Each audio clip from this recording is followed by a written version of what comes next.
आज का मेरा विषय है किशोर अवस्था।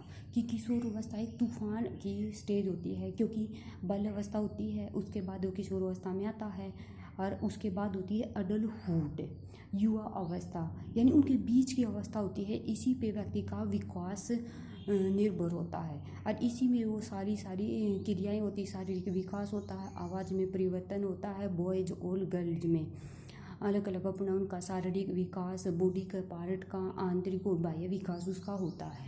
जब इतनी सारी क्रिया हुई थी तो एक बच्चा एक किशोर अवस्था ये सोचता है कि ये सब तो मेरे ही साथ हो रहा, किसी और के साथ ही, तो वो हीन भावना अपने अंदर विकसित कर लेता है और समाज से किनारा करना शुरू कर देता है, या कहीं दूसरे जो बॉयज गलत सलत हाथों में चला जाता। तो यही पर एक इम्पोर्टेंट रोल होता है पेरेंट का, कि वो अपने बच्चे के कदम से कदम मिलाए और उसको किसी गलत भावना में पड़ने से रोके। तो इसमें व्यक्ति का शारीरिक विकास होता है, इसमें व्यक्ति का इमोशनल विकास होता है। जब इसमें शारीरिक विकास में तो बच्चे के आवाज़ में परिवर्तन हो गया, उसके आंतरिक अंगों में परिवर्तन हो गया, तो ये सब चीज़ होती हैं। और आंतरिक परिवर्तन हो गया, इसमें लड़के की लंबाई में परिवर्तन, लड़की की लंबाई में परिवर्तन हो गया, लंबे जितना होना वो इसी स्टेज में होता है। फिर उसके बाद होता है इमोशनली विकास। इमोशनली विकास में कहा जाता है कि ये स्टेज आंधी और तनाव की स्टेज होती है, तूफान की स्टेज होती है, जिस प्रकार आंधी आती है सब कुछ तहस नहस कर जाती है। तो उसी प्रकार जब किशोर अवस्था में यह स्टेज आती है ना, तो वो समझा जाता है कि आंधी स्टेज की, इसमें एक पेरेंट का इंपॉर्टेंट रोल होता है कि वो बच्चे के साथ कदम से कदम मिलाते हुए उसके साथ आगे चले।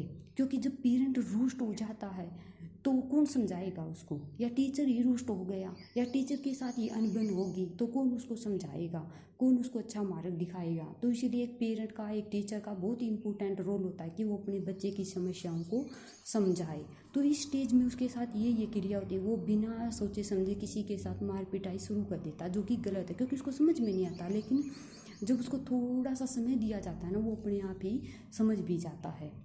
या जब उसको गाइड, उसका पेरेंट जब उसे समझ, उसके बारे में बात विचार कर बैठा कर उसे तसल्ली देता है, तब वो कहता है कि मेरी गलती थी। फिर एक सोशली डेवलपमेंट कैसे होता है, जब बच्चे का शारीरिक विकास भी हो गया, इमोशनल विकास भी हो गया, तो उसका सोशली विकास क्या होता है कि वो अपोजिट इंटरेक्शन के प्रति चला जाता है, अपोजिट व्यक्तियों के प्रति चला जाता है, तो उनको वही अच्छे लगते हैं। क्योंकि क्या होता है, जब इनका इमोशनली विकास हो जाता है, शारीरिक विकास हो जाता है, तो जाहिर सी बात है कि अब वो दूसरे व्यक्तियों को भी पसंद करेगा।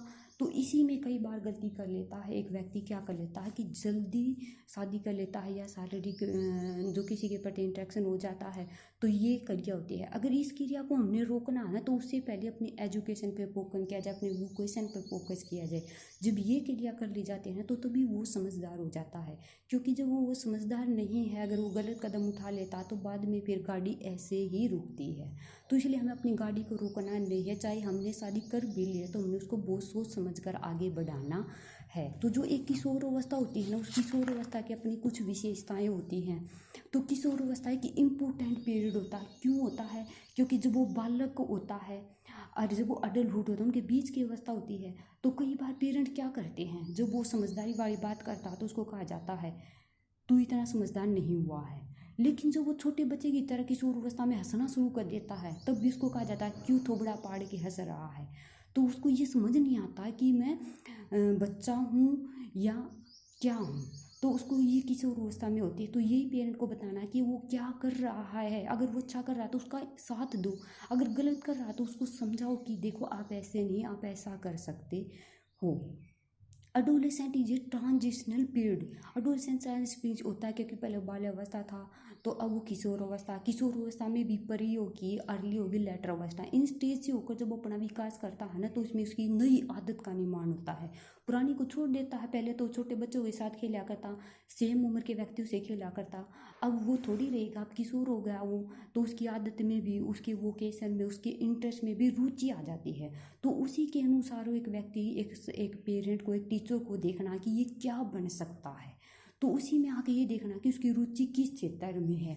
तो यहीं पर एक जो पेरेंट होता है वो टीचर भी बन सकता है, एक अच्छा दोस्त भी बन सकता है, यहीं पर उसकी इम्पोर्टेंट रोल होता है। कभी बने दोस्त, कभी बने टीचर बनकर। जब एक पेरेंट ऐसी भूमिका निभाता है, एक टीचर ऐसी भूमिका निभाता है ना, तो बच्चा उससे लिंक हो जाता है और उसी के अनुसार वो टीचर बनना चाहे तो टीचर बन सकता है, डॉक्टर बनना चाहे तो वो डॉक्टर भी बन सकता है, क्योंकि जब वो अच्छे व्यक्तियों के लिंक में आ जाता है तो।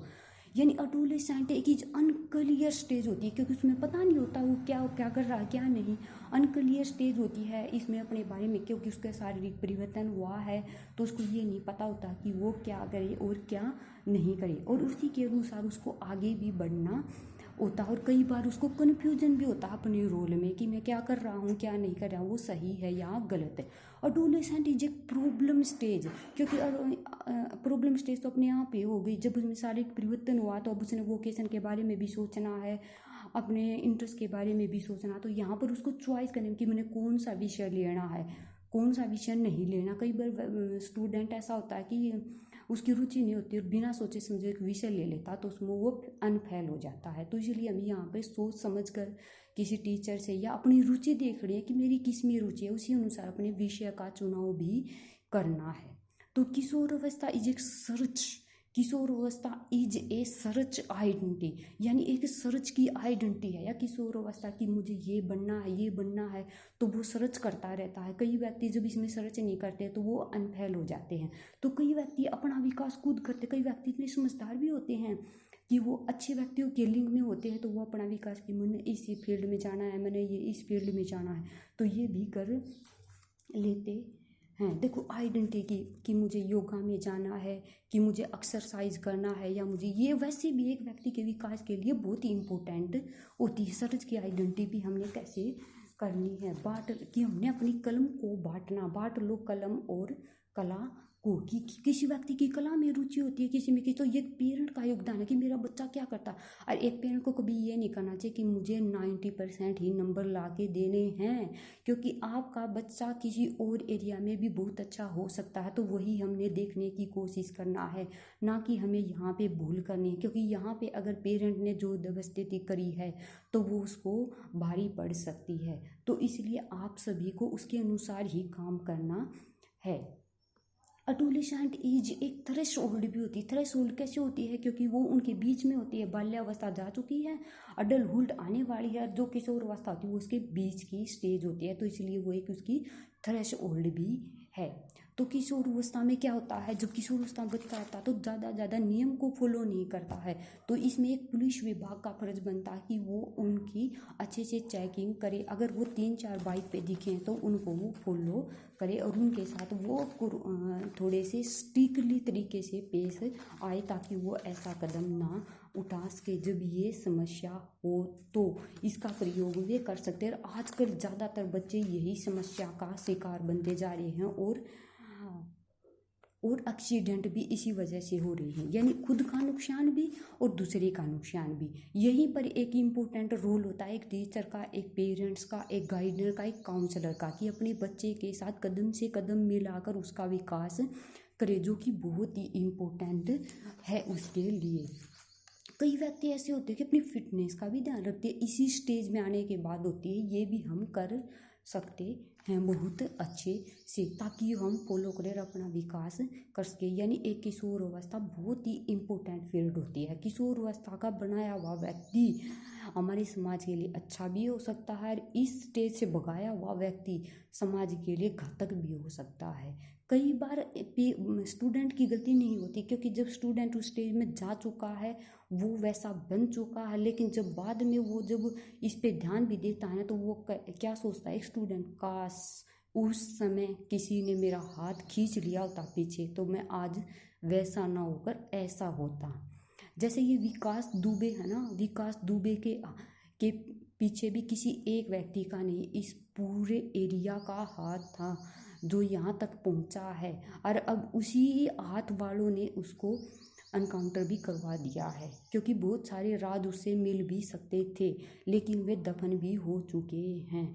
तो इसलिए हम जिसको गलत रास्ते पे अगर बनाते हैं ना तो वो भुगतना भी एक दिन हमें ही पड़ता है। तो इसलिए किशोर अवस्था तो बहुत ही इम्पोर्टेंट पीरियड होता है। इसमें एक व्यक्ति को बहुत अच्छे से अगर देखभाल की जा सके, अगर उसकी समस्या को तुरंत समाधान किया जा सके, तो वो बच्चा भी ऐसा नहीं बनना चाहता है, क्योंकि उसको बनने के लिए कई बार मजबूर किया जाता है। ये समाज भी उसके लिए जिम्मेवार होता है, जो ये समाज होता है ये, और जो ये लोग होते हैं ना, ये भी उसको बनने के लिए कई बार फोर्स करते हैं। लेकिन हमने फोर्स नहीं करना है किसी की ज़िंदगी को। ऐसा कहा जाता है, अगर किसी को अच्छी सीख ना दे इसको तो गलत भी मत दो। लेकिन गलत सीख बहुत जल्दी दी जाती है, मगर मत दो गलत किसी को। अच्छी ना दे इसको तो बुरी भी ना दो। जय हिंद।